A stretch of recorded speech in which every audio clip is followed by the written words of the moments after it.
What's good, everybody? My name is Jay Fatty. Welcome back to another video. Today we're going to talk about some more advanced automation tips, so let's get right into it. Yesterday we talked about some beginner automation tips. If you haven't seen that video, you can click the top right now and go check that out. Make sure you come back to this one though. Alright, so we're going to talk about how to link and automate third-party effects and plugins, as well as some other features you can do with the automation clip. So let's get right into it. In this automation clip with your points, instead of just having this single curve, which is just what this normally is, if we right click this point, we can have a bunch of other different modes like single curve 2, single curve 3, double curve. As like, see, I'm messing with the tension, it's got 2 curves instead of just the 1. So these kind of modes can add a lot of different uniqueness and sauce in your automation. You can also go wave, pulse, all sorts of stuff. Also, if you right click at the top left, there's some other settings you can do for this actual automation clip. You can make it unique. That way, if you want 2 of the same automation clips, but to want to manipulate one a little bit different, you can just make it unique and manipulate that one as you see fit. But for example, say we have this automation right here doing its thing, and then over here we want something different, but we kind of want it the same pattern, just a little bit difference. We can right click this, make unique, and then that'll let us edit this without this one having to be edited. Also, if we go up in here, we can go to articulator tools and we can mess with the articulation of the automation. We can flip it vertically, scale the levels. We do this, it's just going to bring them all up or down. We can offset it as well if we wanted to.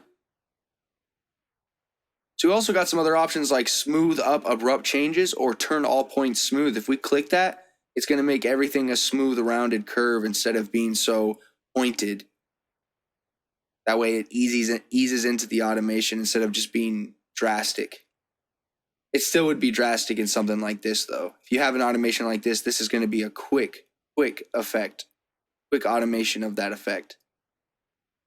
All right, now let's talk about linking a third-party plugin. All right, it's a few more steps, but it's still pretty simple. We're going to link this RC20 drum bus. All right, so any third-party effector plugin you put in the mixer and it has this mix knob, you're automatically going to be able to create an automation clip for that and mix it in. But say you wanted to create an automation clip for something inside the actual plugin itself, like this reverb.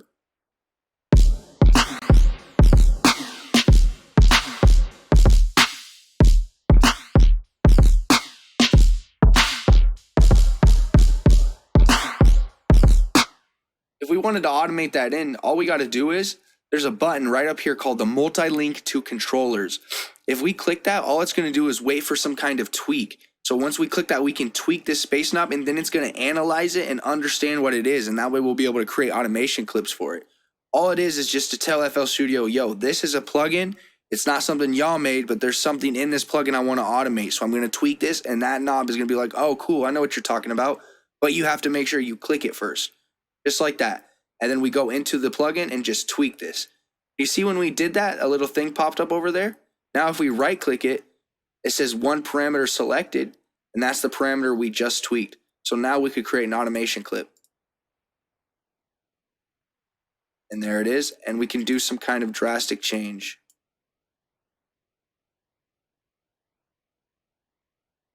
Go into RC20 and see what's happening.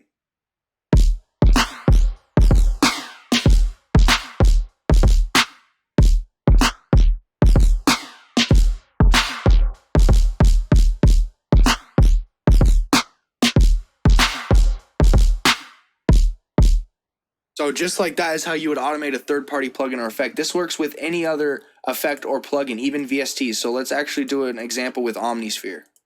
Okay, so we got these quick chords in Omnisphere.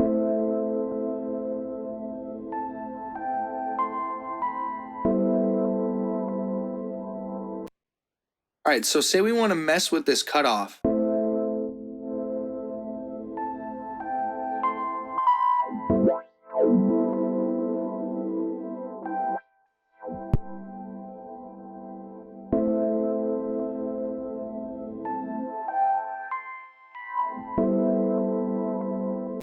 Automating that cutoff is what we want to do. Okay, so how can we automate this? All right, so what we're going to do is the same thing, but before we do that in Omnisphere, you're going to have to right click on whatever. Omnisphere is a little different. Whatever you want to automate, you're going to have to right click and do enable host automation. Otherwise, Omnisphere won't allow FL Studio to understand what's going on. We right click enable host automation, and now we can go up in here and click this knob once again and just tweak this. All right, now that cutoff knob is tweaked. We can go up here, one parameter selected. Let's create an automation clip, and it's the Omnisphere master filter, which is exactly what we're looking for. Now we can kind of do something like this.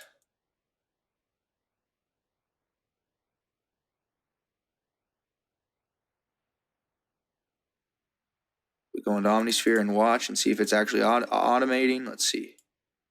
We're watching this cutoff knob.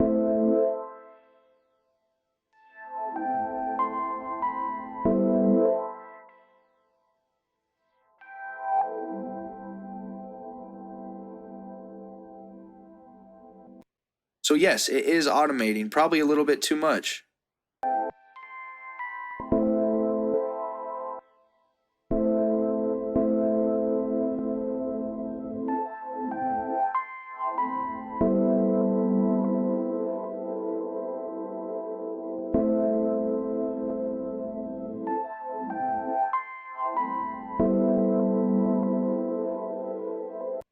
So yeah, that's pretty much it. But keep in mind, all these automations that you do, you can also link to a controller. So any automation that you have get detected by this, there's a link to controller option. See, it's grayed out since we don't have anything detected right now. But yeah, you can link all of these to your controller and then mess with these with that instead of having actual automations.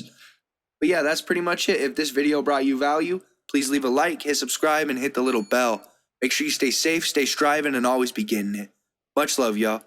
Peace.